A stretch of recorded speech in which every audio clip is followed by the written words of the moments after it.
नमोस्तु नमोस्तु नमोस्तु। नमो अरिहंताणं, नमो सिद्धाणं, नमो आयर्याणं, नमो उवज्जायाणं, नमो लोये संवसाहुणं। वन्दितु सर्वसिद्धे ध्रुवमचलमणो अमं गतिं पते। वोच्चामि समय पाहुड मृणमो सुध केवली भणिदम्। नमः समय साराय स्वानुभूत्या चकासते चेत स्वभावाय भावाय सर्वभावांतरच्छिदे। जिन स्वानुभूति से खिरी मम स्वानुभूति मधिगिरी। विमल धारा जैन श्रुत आनंद अमृत से भरी। समता प्रवाह बहावती रागादि विकल्प तोड़ी के। माँ सरस्वती प्रतिभाव वंदन दृष्टि निज में जोड़ी के। दृष्टि निज में जोड़ी के। ग्रंथराज समयसार जी यहाँ विराजमान है और ज्ञानी और अज्ञानी बस यही प्रतिपाद्य हैं पूरे समयसार के। पूरे समयसार में किसकी चर्चा है? मतलब ज्ञानी अज्ञानी की। कहीं भी उठा लो आप, शुरू से लेकर के आखिरी तक आपको दो ही महत्वपूर्ण, क्योंकि एक देखो जो भी पिक्चर होती है उसमें दो ही होते हैं, एक हीरो और एक विलेन। क्या उसमें पूरी कहानी होती है। यहाँ अपना जो ये समयसार है, समयसार का हीरो है ज्ञानी, और विलेन कौन है कि बोले अज्ञानी अज्ञानी बस। तो सारी पूरी कहानी जो है इस समयसार की, ये ज्ञान और अज्ञान में या ज्ञानी और अज्ञानी में सिमट करके रह जाती है। चाहे जीवाधिकार हो, चाहे कर्ता कर्म अधिकार हो, चाहे पुण्य पाप अधिकार हो, चाहे आश्रव अधिकार, संवर्ण, जो जो अधिकार की चर्चा करोगे सब जगह पर बोले ये तो अज्ञानी है और ये ज्ञानी है। ये मान्यताएं अज्ञान भरी है और ये मान्यताएं ज्ञान भरी है। अब ज्ञानी और अज्ञानी के संदर्भ में ही जो चर्चाएं चल रही थी, उन्हीं में कल तक जो अपनी चर्चा हुई है, गाथा नंबर कलश था कल, तो जो अपन ने कलश पढ़ा था और फिर गाथा भी पढ़ी थी 126 और 127। 65 नंबर का कलश जिसमें शक्ति की चर्चा की थी और वो शक्ति बतलाई थी कि भाई जीव की स्वभावभूत शक्ति है आत्मा में परिणमन की। ये शक्ति की चर्चा कल हमने आपके बीच में की। और जब परिणमन में इसकी शक्ति है, खुद की ही शक्ति है, तो फिर कोई दूसरे के सहयोग की इसे ज़रूरत भी नहीं है। अब 206 नंबर पेज पर ये दो गाथाओं का ग्रुप है, 126 और 127। इसमें ही चर्चा करने वाले हैं आत्मख्याति। जिसके उदित हो गई है वो ज्ञानी, और जिसके आत्मख्याति उदित नहीं हुई है वो अज्ञानी। तो ये देखना है कि आत्मख्याति उदित हुई या नहीं हुई। प्रकरण तो वही है ज्ञानी अज्ञानी, चर्चा तो वही है। हाँ, स्पष्ट रीति से कहीं ज्ञानी अज्ञानी शब्द न भी आवे तो मूल प्रतिपाद्य तो ज्ञानी अज्ञानी ही है। चलिए गाथा पढ़ते हैं अपन 126-27, फिर इसकी टीका की तरफ हम आगे बढ़ेंगे। 206 नंबर का पेज और ऊपर दिए मूल गाथाएं, हाथ जोड़ लेवें और गाथाएं बोले। जम कुणदि भाव मादा कथा सोहोदितस कम्मस।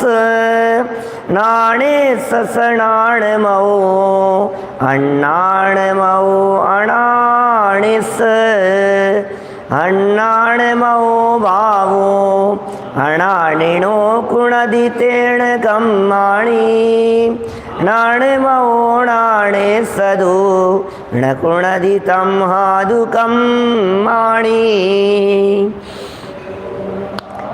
आत्म करे वह उस कर्म का करता बने। ज्ञानियों के ज्ञानमय, अज्ञानी के अज्ञानमय।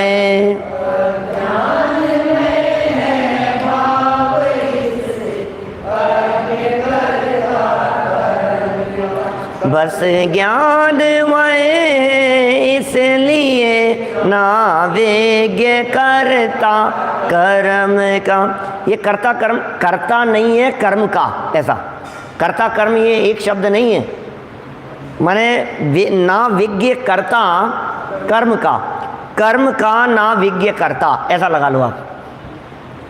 कर्म का कर्ता बने कौन? अज्ञानी। अज्ञानी अज्ञ कर्ता, कर्म का अज्ञ कर्ता, माने 127 नंबर गाथा देखिए, दोनों जो ऊपर नीचे की लाइनें हैं इनमें ध्यान दीजिए। अज्ञ कर्ता कर्म का और नीचे उतरो ना विज्ञ कर्ता कर्म का। तो अज्ञ कर्ता कर्म का माने कर्म का कर्ता अज्ञानी है और कर्म का कर्ता अकर्ता विज्ञ है। माने ज्ञानी कर्म का कर्ता नहीं होता और अज्ञानी उस कर्म का कर्ता कर्ता होता है, माने कर्ता बनता है, कर्ता मानता है। वास्तव में तो ज्ञानी हो या अज्ञानी दोनों ही पर के कर्ता तो है नहीं, है ना, पर के कर्ता तो दोनों ही नहीं है। अब पर का कर्तापन नहीं है तो प्रश्न खड़ा होता है अपने भावों का। तो सब भावों के कर्ता तो फिर ये 126 नंबर गाथा में कह दिया, जिसके जो भाव होंगे, जिसका जो कर्म होगा वो उसका कर्ता बनेगा। अभी तो भाव वाली बात सिद्ध हो गई। भरत भाई दादर कनाडा वाले क्या कह रहे हैं, ये अज्ञानी और ज्ञानी इनकी चर्चा कर रहे हैं। बोले कर्ता तो दोनों होंगे अपने अपने कर्मों के, लेकिन अब स्पष्ट करते हुए कह दिया कि अज्ञानी के अज्ञान रूप परिणमन होता है, इसलिए अज्ञानी तो करता है। क्या? अज्ञानी के अज्ञान रूप परिणमन होता है, इसलिए अज्ञानी तो करता है, लेकिन ज्ञानी के चूंकि अज्ञान में भाव नहीं होते इसलिए ज्ञानी अकर्ता है। अभी ये नहीं लगाना कि ज्ञानी के ज्ञान में भाव होते हैं तो फिर वो भी तो करता होगा ना। यहाँ तो प्रकरण अज्ञान में भावों का चल रहा है, तो अज्ञानी अज्ञान में भाव कर रहा है तो वो करता है, और ज्ञानी के अज्ञान में भाव होते ही नहीं है। ज्ञानी के अज्ञान में भाव क्यों होंगे, तो फिर वो ज्ञानी उनका कर्ता भी नहीं होता है। ये बातें यहाँ टीका में थोड़ी सी आत्मख्याति के उदित अउदित की दृष्टि से, उदित और अस्त होने की दृष्टि से सुंदर ढंग से समझाई है। चलिए विलंब न करते हुए सीधे हम आ जाते हैं। आत्मख्याति में इस प्रकार का स्पष्टीकरण किया है इन गाथाओं का। 206 नंबर पेज, अंतिम पंक्तियाँ। इस प्रकार यह आत्मा, किस प्रकार यह आत्मा, जिस प्रकार पहले समझाया था उस प्रकार, तो इस प्रकार यह आत्मा स्वयमेव परिणाम स्वभाव वाला है। पीछे से जोड़ रहे हैं अमृत चंद्राचार्य देव। पीछे कहा था कि ये आत्मा परिणाम स्वभावी है कि अपरिणाम स्वभावी है। ये आत्मा जो अपने परिणाम होते हैं उनका कर्ता है कि अकर्ता है, ये सब प्रकरण चल रहे थे ना। तो पीछे कलश में 65 नंबर के कलश में ये कह दिया था कि आत्मा में स्वयं अपनी स्वाभाविक रूप से परिणाम शक्ति है, इसलिए कर्म करता नहीं है। आत्मा ही अपने परिणाम का कर्ता क्यों नहीं बने? कर्म करता है ये बात सत्य नहीं है, कर्म परिणमाता है ये बात सत्य नहीं है, और आत्मा करता है ये बात भी सत्य नहीं है। क्या? अपने परिणाम स्वभाव से युक्त होता हुआ आत्मा वो उसका करता है। ठीक है सब ठोलिया जी सब। अपने परिणाम स्वभाव से क्रोध आदि रूप परिणमित होता हुआ आत्मा उनका करता है। देखिए यही बात से यहाँ शुरू किए टीका को। इस प्रकार यह आत्मा स्वयमेव, इस प्रकार यह आत्मा स्वयमेव परिणाम स्वभाव वाला है। ये सिद्ध हो गया ना, 65 नंबर के कलश में सिद्ध कर दिया, पिछली गाथाओं में सिद्ध कर दिया।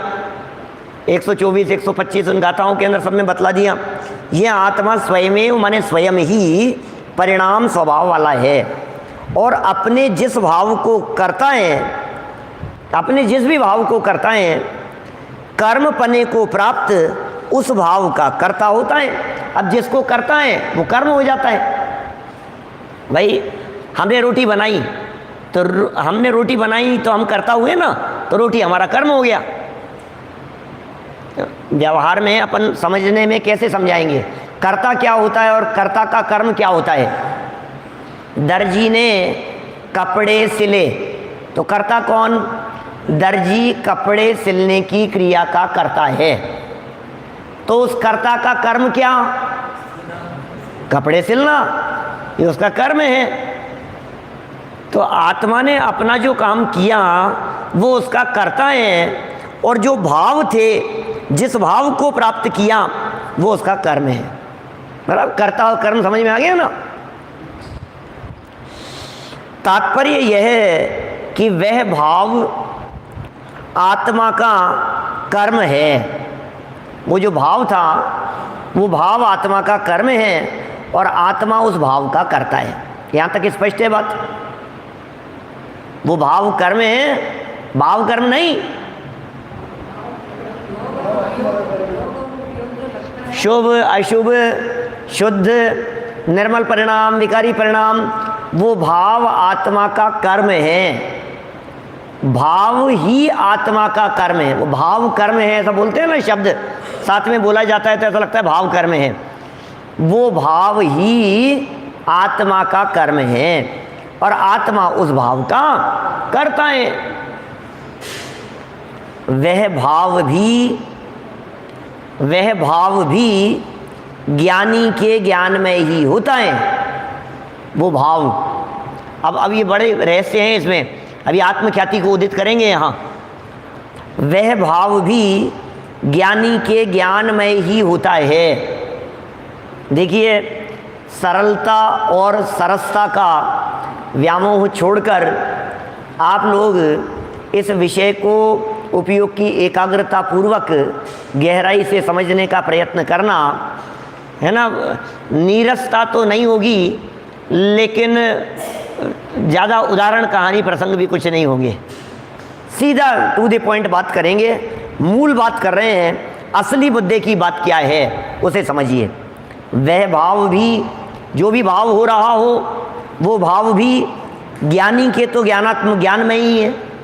ज्ञानी के तो ज्ञान में ही होता है। जो भी भाव हो रहा है वो सब भाव ज्ञानी के तो ज्ञान में ही होता है। क्योंकि ज्ञानी को स्वपर के विवेक से, भाई ज्ञानी के सारे भाव ज्ञान में ही क्यों हैं? ज्ञानी के सब भाव शुभाशुभ ज्ञान में ही हैं, कलश है।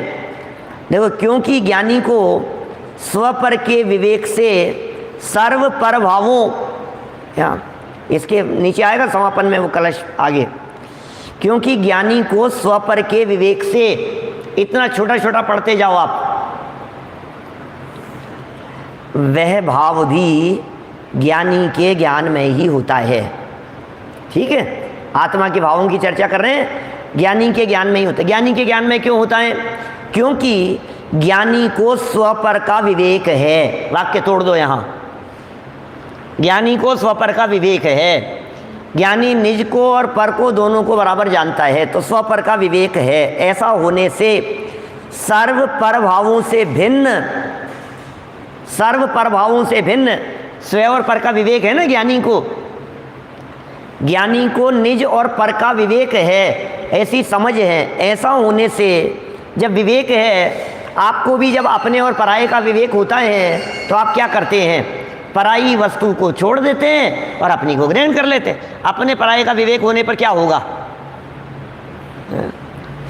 तो गया था ना सत्य घोष के पास, क्या नाम था उसका? समुद्र विजय नहीं, समुद्र दत्त क्या नाम था उसका, व्यापारी।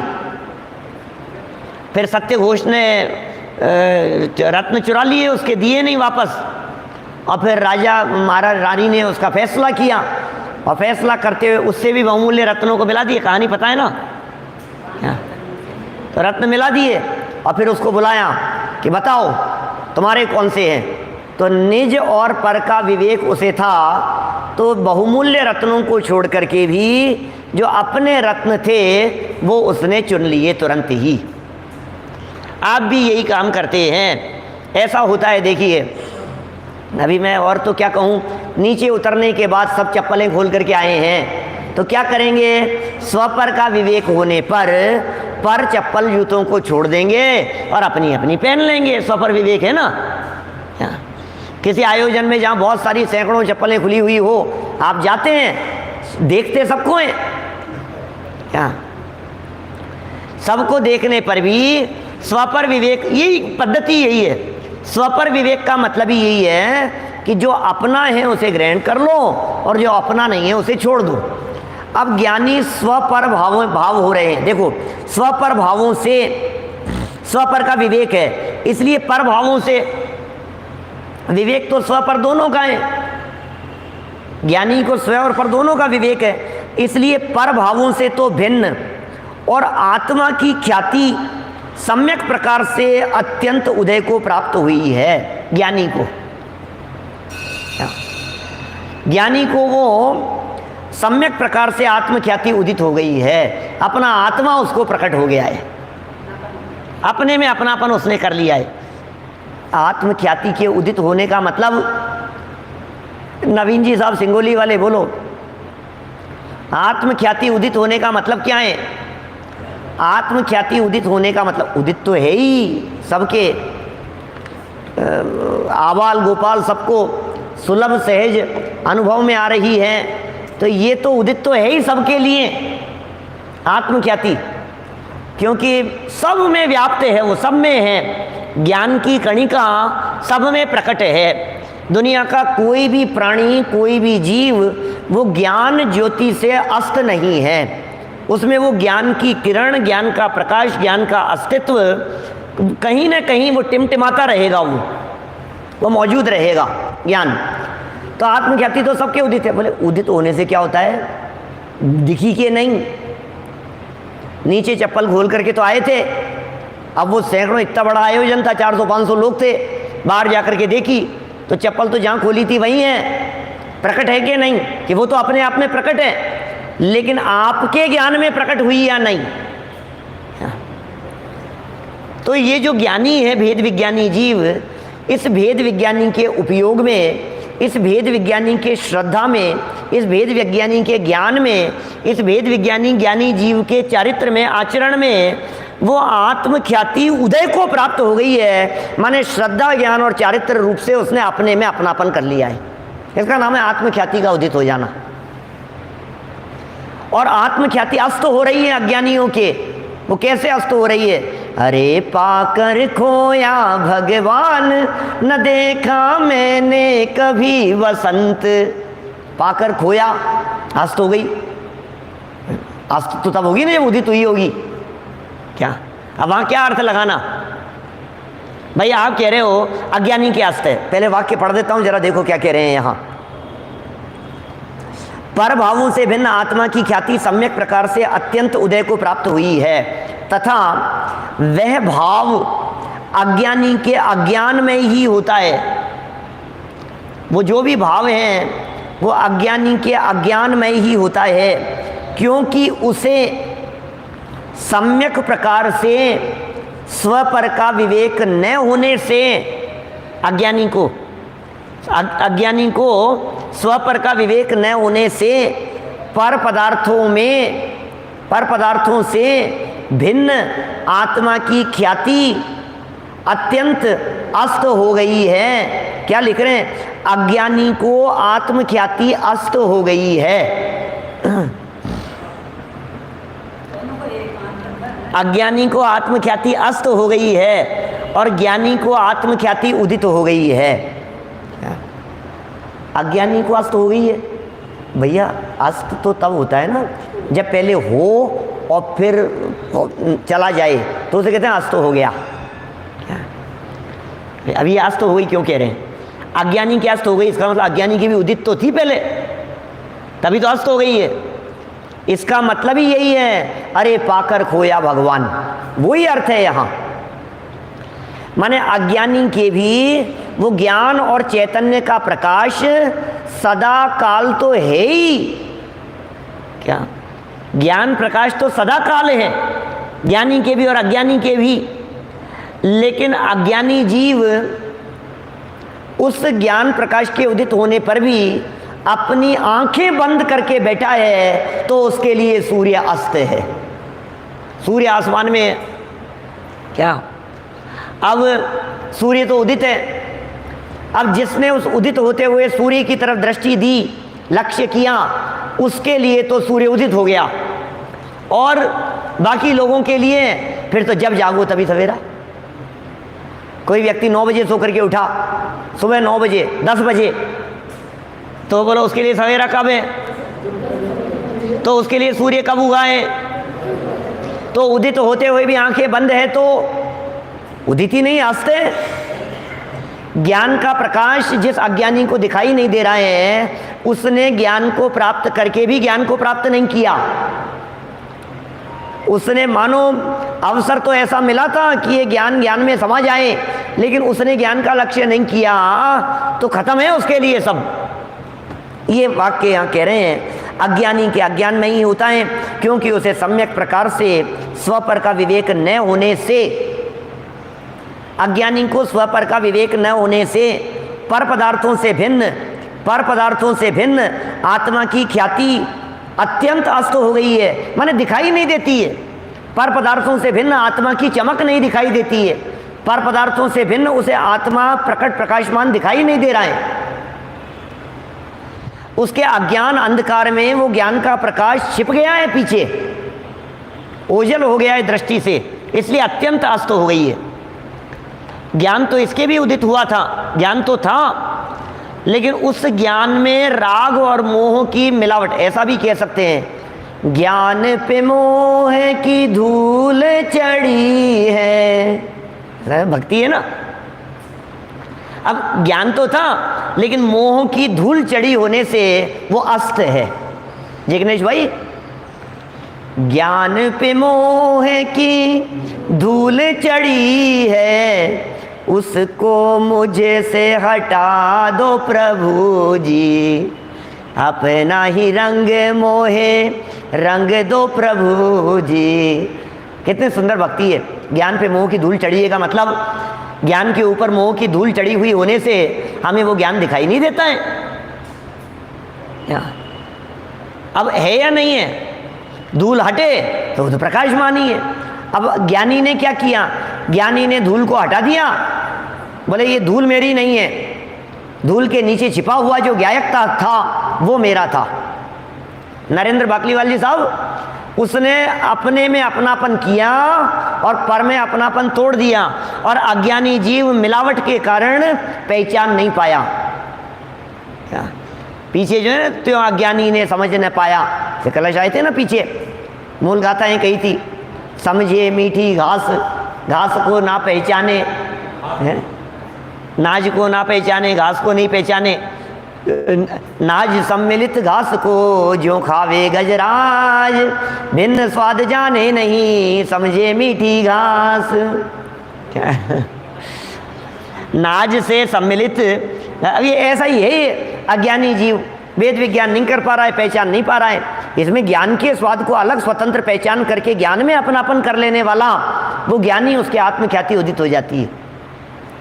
ज्ञान के स्वाद को भिन्न पहचान कर, ज्ञान और राग दोनों साथ साथ में चल रहे हैं ना। आइए जैन साहब, ज्ञान और राग ये दोनों साथ साथ में चल रहे हैं, और ज्ञान और राग इन दोनों के साथ साथ चलते हुए ज्ञान के स्वाद को राग से भिन्न पहचान कर ज्ञान स्वभाव में ही अपनापन करने वाले ज्ञानी जीव के दर्शन ज्ञान चारित्र रूप से परिणमन होने के कारण आत्मख्याति प्रकट हो गई है, उदित हो गई है। ख्याल में आई? जटिल तो नहीं है बात? क्या बात मजेदार है? क्या क्या लग रहा है? उलट पुलट हो गया क्या? ऐसे हो रहा है क्या? कुछ घूम गए क्या? सुनो तो सही, घूमना नहीं है, झूमना है। घूमने और झूमने में फर्क है क्या? क्या एक तो दिमाग घूम रहा है, क्या समझ में आ रही है, और एक झूम रहे। तो घूमना बंद करके झूमना है। क्या अज्ञानी घूम रहा है और ज्ञानी झूम रहा है।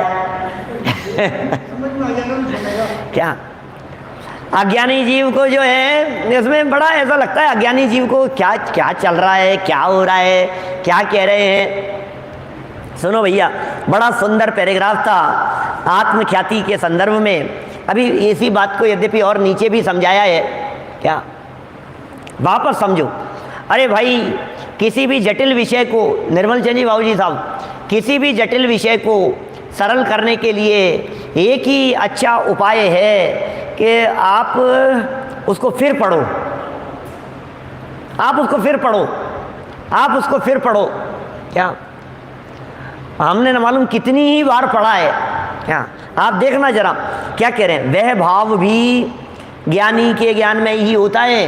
पूरा पैराग्राफ दोबारा पढ़ रहा हूँ, धीरे धीरे ध्यान से सुनना, अंदर में गहराई में उतरेंगे। शांतिलाल जी चौधरी साहब भीलवाड़ा वाले, बोलो। वह भाव भी ज्ञानी के ज्ञान में ही होता है, ज्ञानी के ज्ञान में ही होता है। क्योंकि क्यों होता है ज्ञानी के ज्ञान में? अच्छा, अब इसके नीचे पहली लाइन है ना, वह भाव भी ज्ञानी के ज्ञान में ही होता है। अब तीसरी लाइन देखो, वह भाव अज्ञानी के अज्ञान में ही होता है। इस पैराग्राफ की पहली लाइन में क्या है? ज्ञानी के ज्ञान में ही होता है। तीसरी लाइन में क्या है? अज्ञानी के अज्ञान में ही होता है।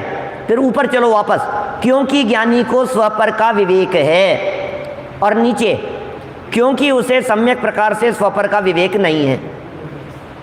ठीक है, ज्ञानी के ज्ञान में क्यों है? स्वपर का विवेक है। अज्ञानी के अज्ञान में क्यों है? कि स्वपर का विवेक नहीं है। तो उससे क्या होता है?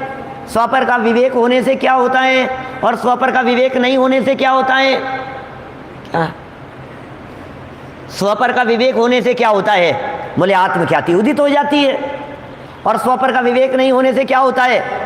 आत्मख्याति अस्त हो जाती है। अरे अपने में अपनेपन की कीमत है सच में। देखो आप, जैसे समझ लीजिए हमें पता ही नहीं था कि ये इन सब चीज़ों में कुछ अपना भी है, हमें नहीं मालूम था, तो हम उसके कारण सहज से ठीक है जो भी है पता नहीं क्या है, और जैसे ही पता लगा कि अरे ये तो मेरा ही माल है, क्या तो फिर क्या होगा? उसमें अपनापन करके प्रसन्न हो जाता है, आनंदित हो जाता है कि मुझे मिल गया, ये मेरी चीज़ है। क्या है? मैं तो छोड़ करके जाने वाला था अभी। अज्ञानी को उसमें निज को निज पने का भाव वासन नहीं होने से प्राप्त करके भी छोड़ देता है, और ज्ञानी जीव निज में निज पने की अनुभूति करते हुए आत्मख्याति से युक्त हो जाता है। आत्मख्याति का अर्थ रत्नत्रय, ऐसा लगाइए, आत्मख्याति का अर्थ रत्नत्रय। तो आत्मख्याति अस्त है अज्ञानी के, माने रत्नत्रय से शून्य है। आत्मख्याति उदित है, माने रत्नत्रय से संपन्न है। अब तो ठीक है बात। अब नेक्स्ट पैराग्राफ देखो। अब ये कहते हैं कि ज्ञानमय और अज्ञानमय भावों से क्या होता है? क्या अब ये कहते हैं ज्ञानमय और अज्ञानमय भावों से क्या होता है? सम्यक प्रकार से स्वयं पर का विवेक न होने से। ऐसा लगता है उसी का स्पष्टीकरण है। ऊपर जो पैराग्राफ दिया ना, उसी को खुद ही खोल रहे हैं अमृत चंद्राचार्य देव। क्या लिख रहे हैं? सम्यक प्रकार से, भले प्रकार से, सम्यक दर्शन आदि से युक्त होते हुए स्व पर का विवेक न होने से,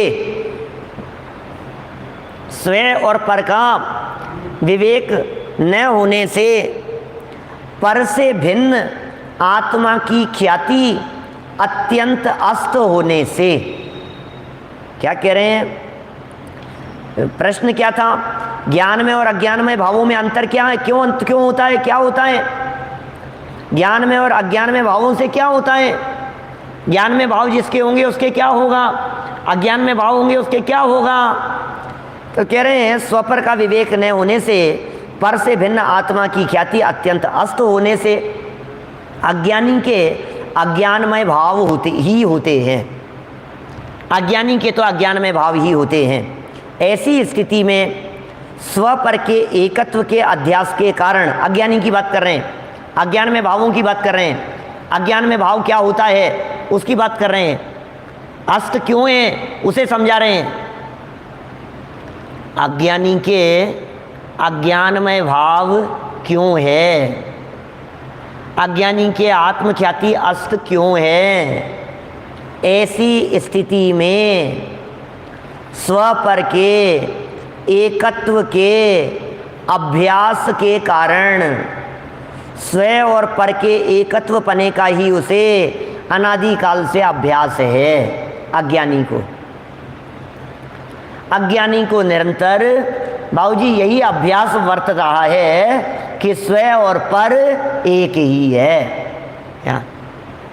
अज्ञानी को यही अभ्यास वर्तता है, यही मैं हूँ, ये हमने तो यही देखा है भैया, हमने तो यही सुना है, हमने तो यही जाना। अज्ञानी को तो ऐसा ही लगता है।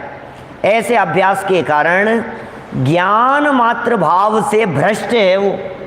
अब ज्ञान मात्रपना उसके पकड़ में नहीं आ रहा है।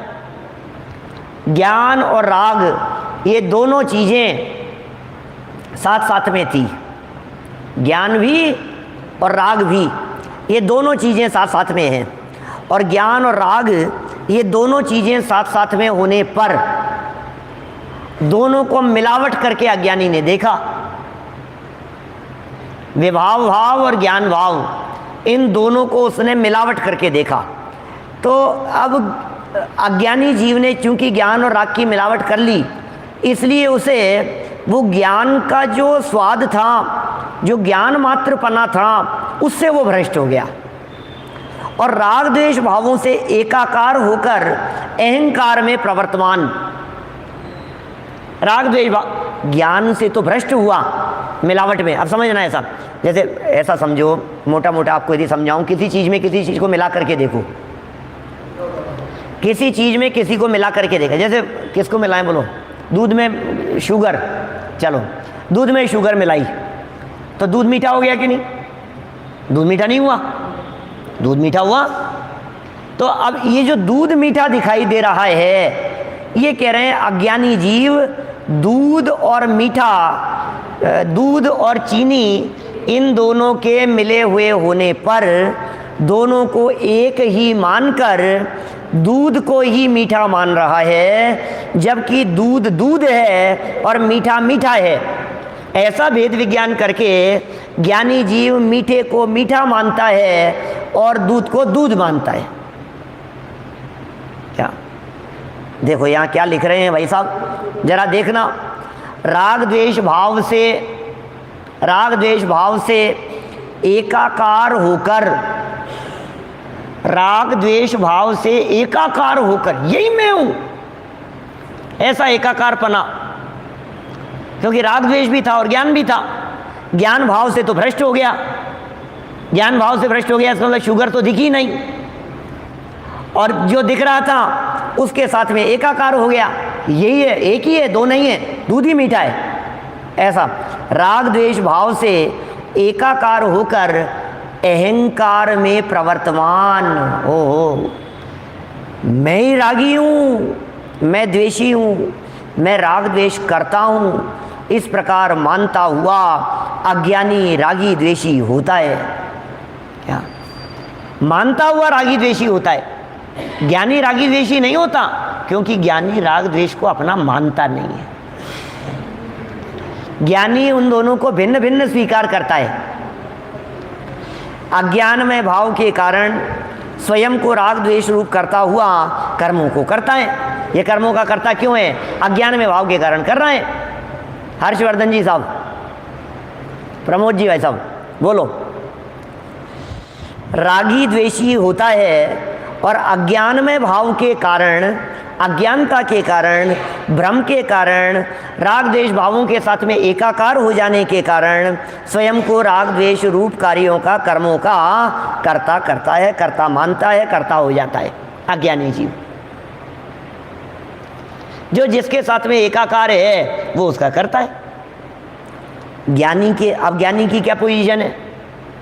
ज्ञानी की स्थिति क्या है कि ज्ञानी के तो सम्यक प्रकार से स्वपर के विवेक के द्वारा पर से भिन्न आत्मा की ख्याति अत्यंत उदय को प्राप्त हुई होने से ज्ञान में भाव ही होता है।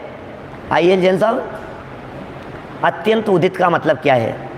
अत्यंत उदित का मतलब है किंचित भी मिलावट नहीं है। अत्यंत अस्त का मतलब क्या है? किंचित भी प्रकट नहीं है।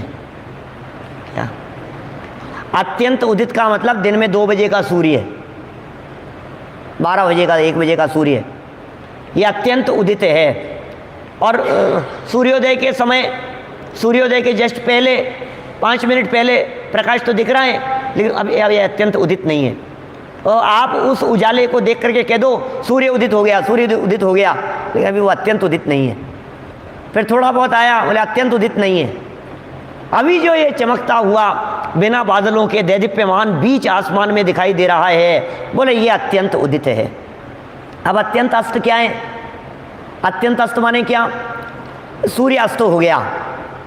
जैसे अभी सूर्य अस्त का समय है अपने 7:10 का यहाँ जयपुर में, तो अब सूर्य अस्त हो गया, तो अभी रोशनी तो दिख रही है, उजाला तो दिख रहा है। सूर्यास्त होने के बाद भी 5-10 मिनट तक, 15 मिनट तक रहता है ना उजाला। तो अभी ये जो उजाला दिख रहा है, तो अस्त हुआ कि नहीं? कि अस्त तो हो गया, लेकिन अत्यंत अस्त कह रहे हैं। अत्यंत अस्त माने अमावस्या का घना अंधकार, ऐसा, इसका नाम है अत्यंत अस्तता। अमावस्या का घना अंधकार है, बोले अब, बोले सूर्य अस्त है, और वो अस्त होने के बाद भी अस्त जैसा लगता नहीं है। तो अज्ञानी जीव के उस ज्ञान स्वभाव के साथ में रंच मात्र भी एकाकारपना नहीं है, ज्ञान स्वभाव के साथ में अज्ञानी को। और वो बिल्कुल अज्ञान अंधकार में मानो ऐसा मिथ्या दर्शन, मिथ्या ज्ञान, मिथ्या चारित्र के साथ में आकंठ डूबा हुआ है, मिथ्या दृष्टि अज्ञानी। इसलिए उसके ये आत्म ख्याति, आत्मा का प्रकाश, चैतन्य प्रकाश अत्यंत अस्त है। ख्याल में आ रही है क्या बात? अत्यंत अस्त है। और उसके ज्ञानी के क्या है? अरे ज्ञानी के तो ऐसा, वो तो चैतन्य चैतन्य भास रहे हो रे, क्या चैतन्य चैतन्य भास रहा है उसको तो राग दिखाई नहीं देता, उसको तो राग विभाव दिखाई नहीं देते उनके। और क्या छिपी हुई जो ज्ञान ज्योति, चैतन्य ज्योति, नवतत्वों में छिपी हुई जो ज्योति उसे प्रगटाएंगे, चिदानंद ध्रुव ज्ञायक घन का अनुभव सदा कराएंगे। अपने में जब अपनापन होगा, निज आत्मा तब भगवान होगा। क्या निज में निज पर में परभाषक सम्यक ज्ञान होगा, शुद्धात्मा का श्रद्धान होगा, निज आत्मा तब भगवान होगा। क्या लिख रहे हैं देखो, गजब गजब की बातें हैं भाई। कैसे उदित हो जाता है, कैसे अस्त हो जाता है। सारा खेल श्रद्धा ज्ञान चारित्र रूप परिणमन का है। अपने में अपनापन, किस में अपनापन?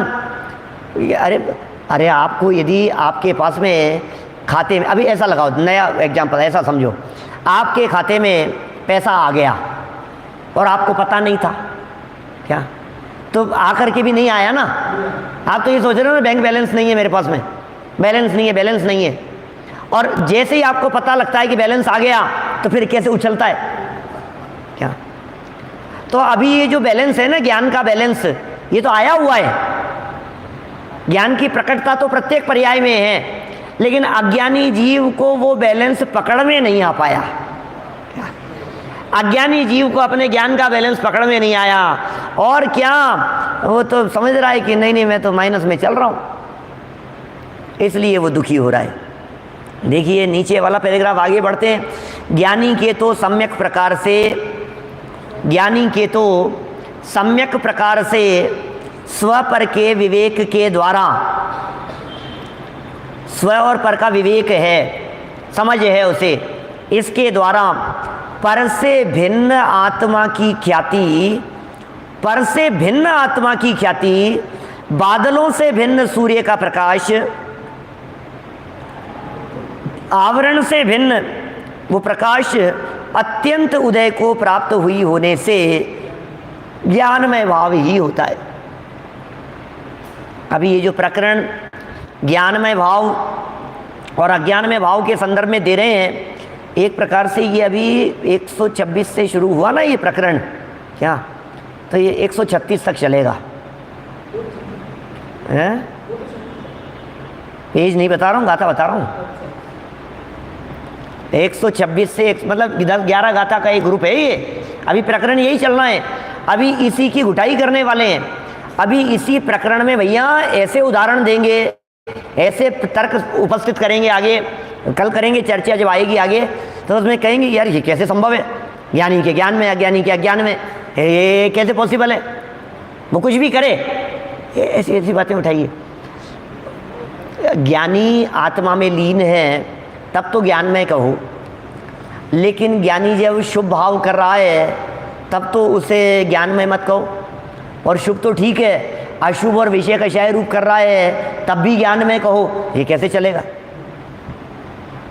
ये बड़ा बहुत ही गजब के प्रकरण है भाई, अद्भुत ही प्रकरण है। समय सार तो समय सार ही है।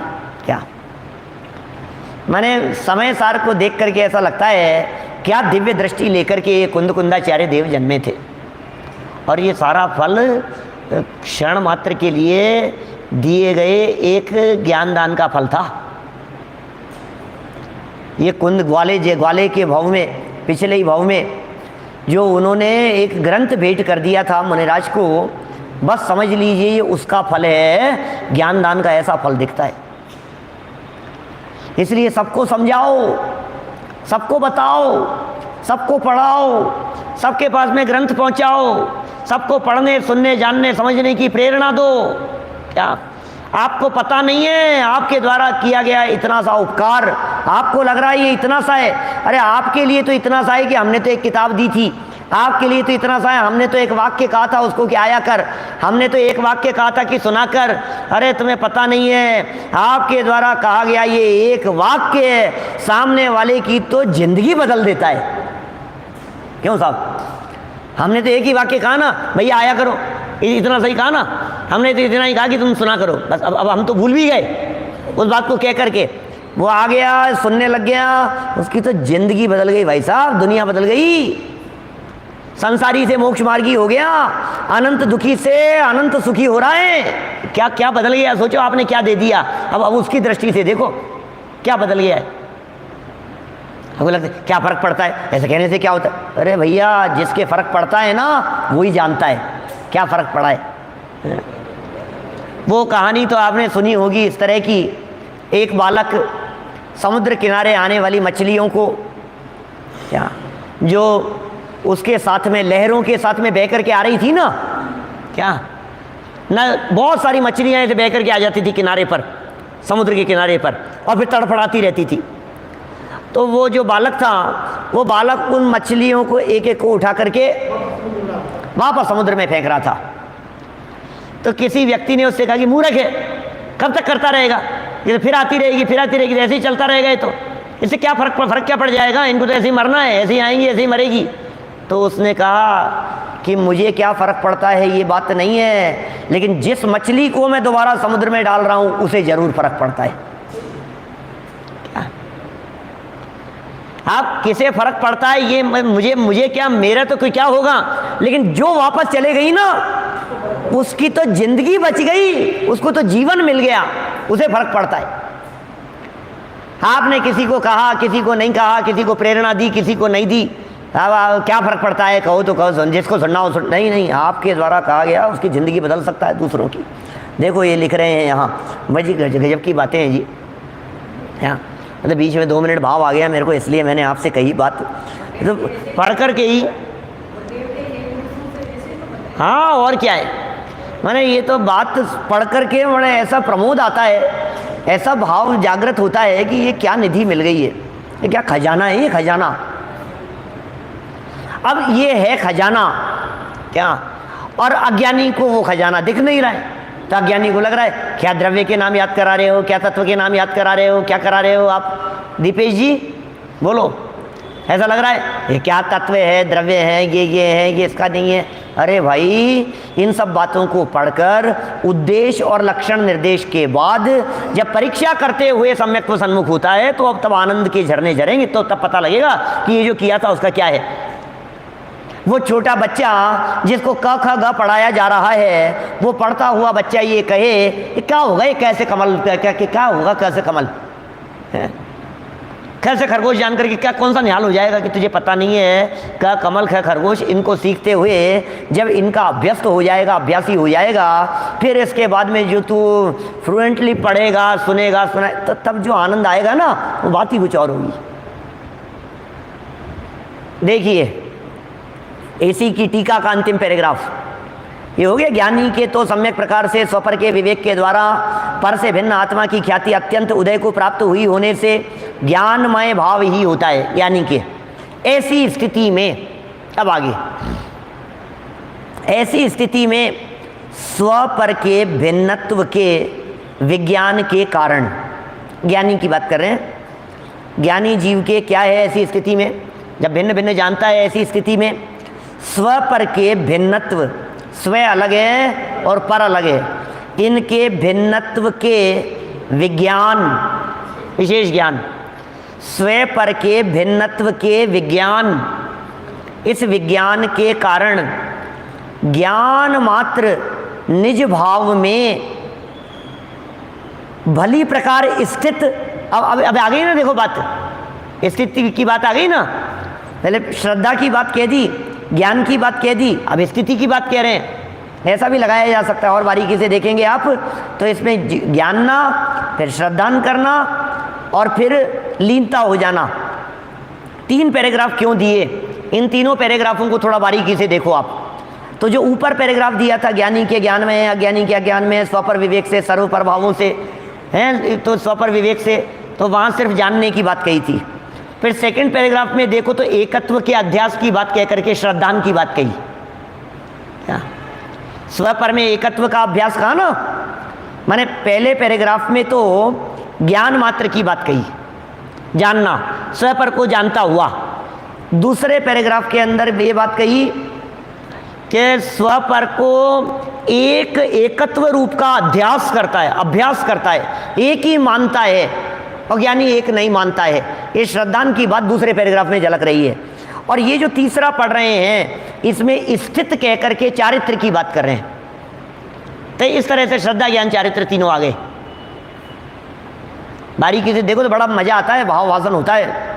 ऐसी स्थिति में स्वपर के भिन्नत्व के विज्ञान के कारण ज्ञान मात्र निज भाव में भली प्रकार से स्थित, भली प्रकार से स्थित पर रूप राग द्वेषादि भावों से भिन्नत्व के कारण, और उससे भिन्नत्व के कारण अहंकार से निवृत्त ज्ञानी मात्र जानता ही है। और मात्र जानता ही है ना, जब ये लिखा जा रहा है तो यहाँ ज्ञान मात्र में सारे शक्तियाँ उद्गर्भित है।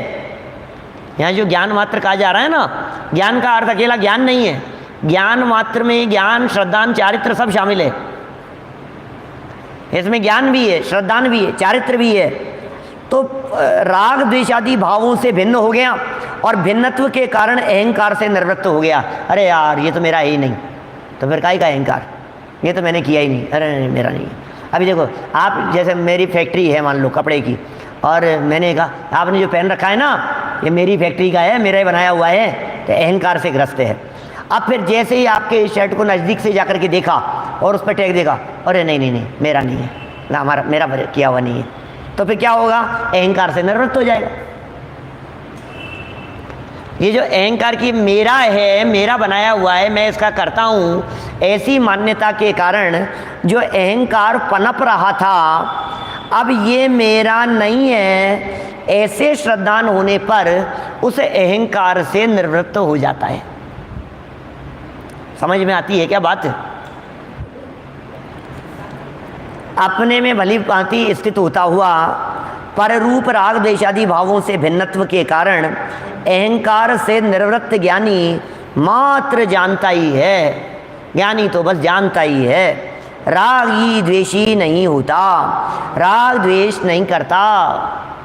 ज्ञानी रागी द्वेषी नहीं होता, ज्ञानी राग द्वेष नहीं करता। इस प्रकार अब ये कह तो दिया यहाँ, ज्ञानी राग द्वेष नहीं करता, ज्ञानी रागी द्वेषी नहीं होता।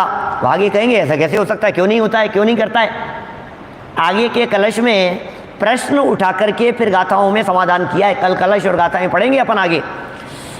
इस प्रकार ज्ञानमय भाव के कारण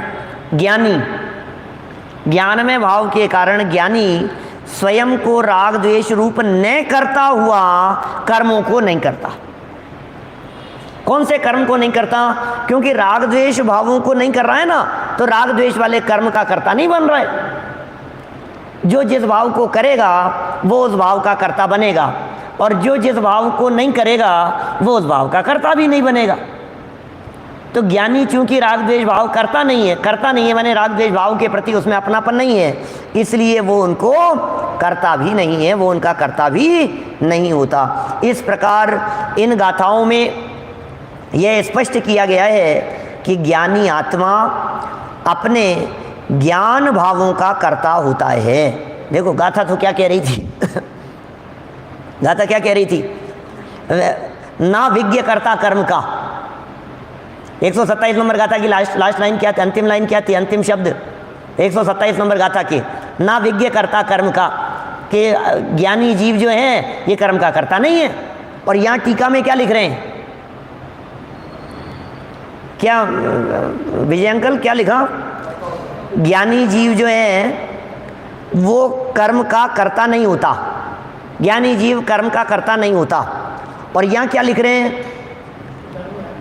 यहाँ क्या लिख रहे हैं? ज्ञानी आत्मा अपने ज्ञान भावों का कर्ता होता है। तो फिर ये कर्ता नहीं होता किसके लिए लिखा? कि रागादिक का कर्ता नहीं होता। जैसे अज्ञानी रागादिक का कर्ता होता है और ज्ञानी रागादिक का कर्ता नहीं होता, ये बात कहना चाहते हैं। और अज्ञानी अज्ञान भावों का कर्ता होता है।